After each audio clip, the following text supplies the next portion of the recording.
Silent Lake Provincial Park. It's the end of July. We're staying at the Granite Ridge Campground in Site 149.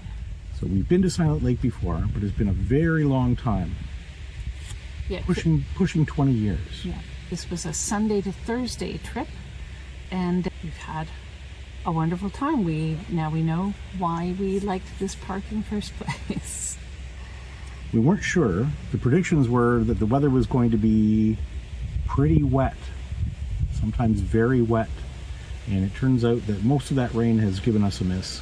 So it's actually been a very pleasant stay, and we've had a chance to relax and enjoy the beautiful forest background that you can see behind us. Mm-hmm. And it's a lesson: don't cancel a trip because of a weather forecast, because the weather forecast is often wrong. They really should look outside a window more often. They'd be a little more accurate. Something that has come and gone in the park as well is bugs. At the moment, I would say not buggy at all. There's been times where we're like, yeah, you know what, let's just go inside because it's getting too much. So we've had some of each. Again, I guess it depends on the weather, the time of day, and that sort of thing. And right now, there's a bit of a breeze. You'll hear some breeze in the trees, as well as people driving on the road behind us. And when the breeze comes up, the bugs go away, which is nice. Mm-hmm. At this park, there's a few facilities. They do rent canoes and kayaks. I think they say they rent paddle boards, but I don't think we saw any.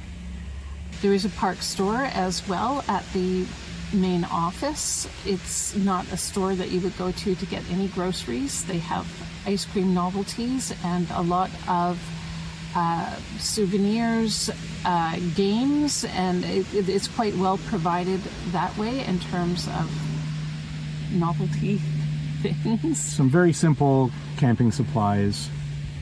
Yeah. But groceries are very nearby in the town of Bancroft, maybe 15 minutes drive from here. You can get firewood and ice from the park store at the main gate. The comfort stations here are quite nice. They're fairly modern. There's the one nearest to us from this site is about a 6-minute walk. Not close, but not too far. We also have a Kaibo right on our loop, and I gotta say the Kaibo is very clean, very usable, not smelly, and it does have a sink. It has hand sanitizer, no soap. The showers in the comfort stations are the push-button type, but it was just a gentle touch and the water came on, and the water didn't stay on too long, which is also something I hate. So showers get a thumbs up here. And unlike some parks we've stayed in recently, toilet paper provided, not filmy. I noticed that too. We haven't talked about this before, but I thought, oh, this is better toilet paper than normal. And it's always supplied, not unlike some parks where it's, you gotta check before you go in. So good job on the maintenance, and also it seems like they are pretty consistent in their schedule for cleaning the comfort stations, so you know when you've wasted a 6-minute walk or not. Yes. So the fill and dump, it's beside the park gate, and you enter it on the way out just beyond the park gate, and it kind of goes around in a loop. It looks like it's 2 lanes, dump, then fill. We haven't had a close enough look to see if anything is threaded there. There's also fill stations provided in some parts of the campgrounds. So we're here in Granite Ridge in the northmost loop, and there's a fill station on the way in, and I can see on the map that there are other parts of the campground where there's just a rogue fill station available nearby. Yes, so water is in good supply. The roads in this park, I'd say, are quite good, above average. Many of the roads in the park are paved, but that's because they are so hilly that they need it to be paved. This particular loop that we're on in Granite Ridge is fairly flat in comparison to, say, where we have stayed before, which was Pincer Bay Campground. Beware Pincer Bay campground, although happily now the site that we were on before, they no longer allow trailers, and that is for good reason. There are some major hills there. You also will walk downhill to get to the lake, or drive downhill to get to the lake. There's no avoiding it. Cell service in the park, for us who are on Rogers and Fido, we found it to be good. Can access the internet. It's slightly slow, but not bad at all. So in terms of activities, there is quite a bit of hiking in the park. This is one of the parks that you can come to in the winter and do cross-country skiing as well. Not our cup of tea, but it's interesting to know that that's available. It's also startling to see some of the trails and the up and down on those trails where theoretically some people are skiing in the winter. So good on them. Good for them. There are a couple of trails that are shorter and a couple that are quite long, very long. So we went on the Bonnie's Pond Trail, which is the 3-kilometer trail. It's a little bit of out and back and a big loop. As you move from one part of the trail to another, there are various types of forests that you walk through. It's quite nice. Very pleasant trail. So the trail is named for, as it turns out, an ill-fated horse that was working in the logging industry. And so you go around this pond. It's a bit marshy in places, and we found the bugs on this trail the day that we were on it to be really bad. Well, Joel found them really bad. I found them somewhat bad. I didn't go so far as to put on a bug jacket because they were going for Joel. He is more delicious. I was the sacrificial anode on Bonnie's Trail, and I came out even having my bug jacket on. I came out with 8 or 10 bites on my hands. I got one behind my ear somehow, and a couple of horsefly bites on my legs. Now that might have been the day that we went, which was quite still and humid. Don't know. We weren't in a mood to hike on a drier day and find it. We also took a walk on the Lakehead Loop Trail, which is 1.5 kilometers. It starts off at the day use area. There's a bit of out and back on a very groomed trail, which is a part, I think maybe the accessible part of the Lakeshore Trail.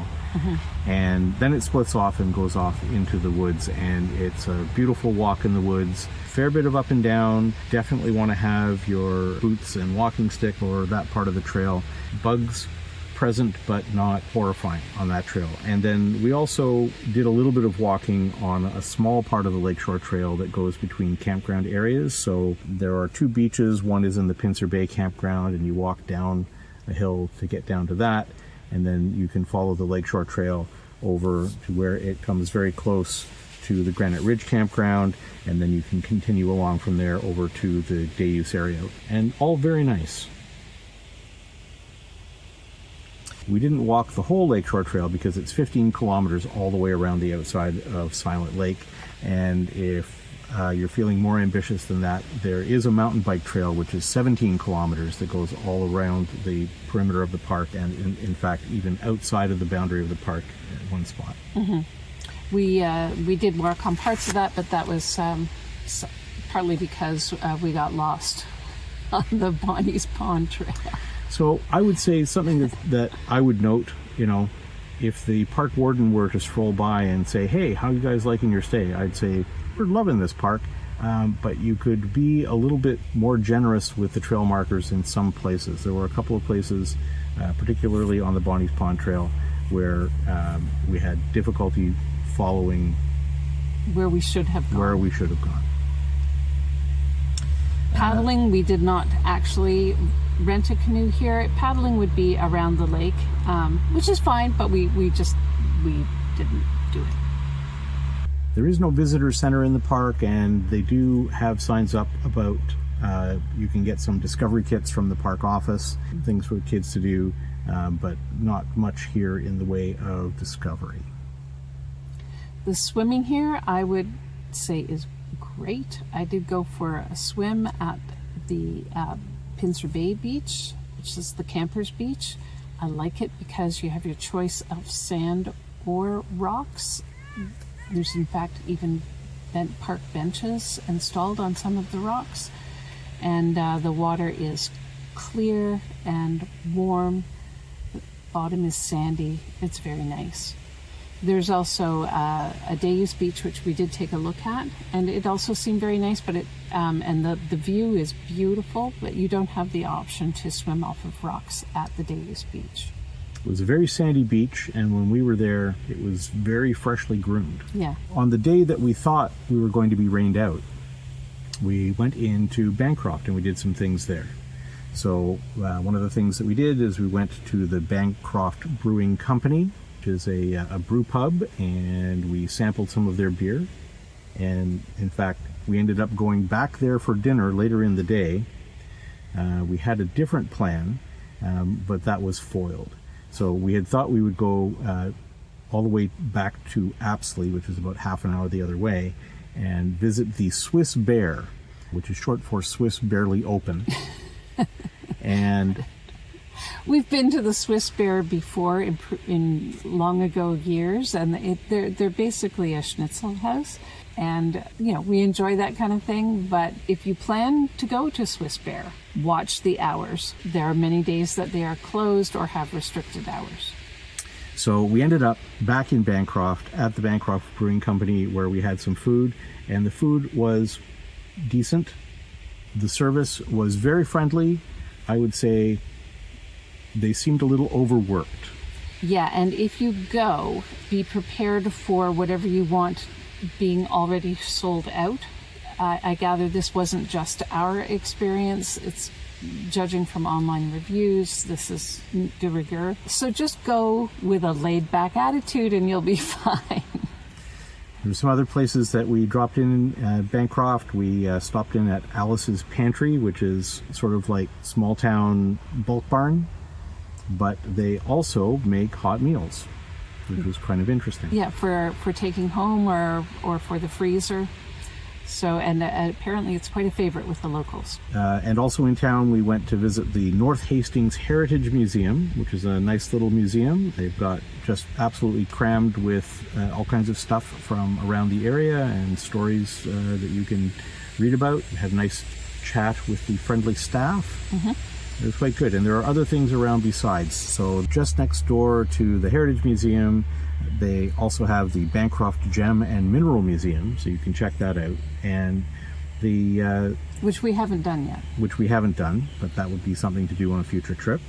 Also on a future trip, we would like to take a look at a little cafe they've got right in that same spot called Wattle and Daub, and we hear that that's quite good.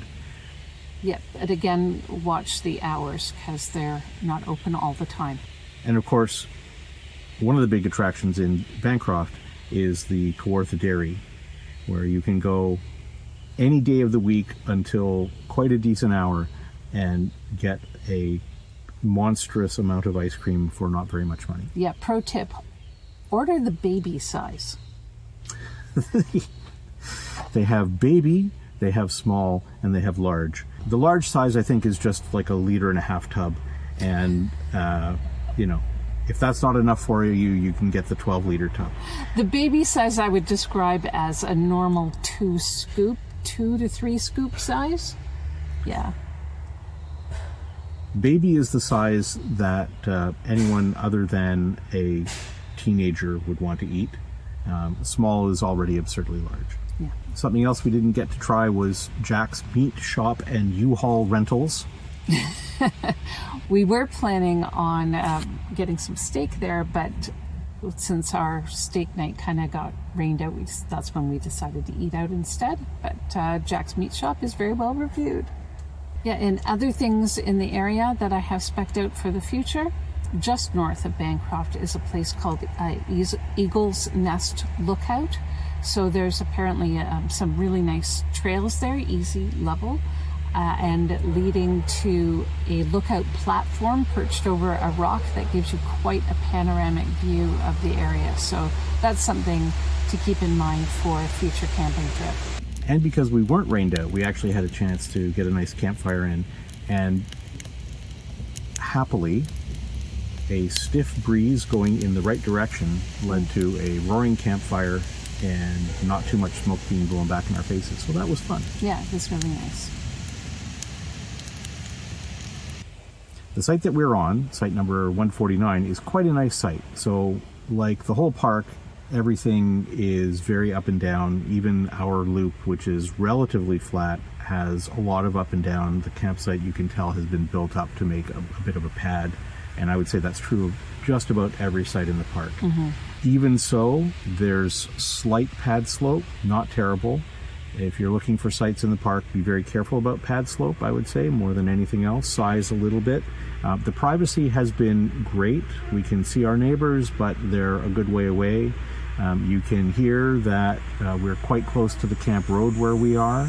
You mentioned earlier that we're quite far from the comfort station as things go in this park. Yeah, and quite far from the beach. So when I went to the beach, I drove.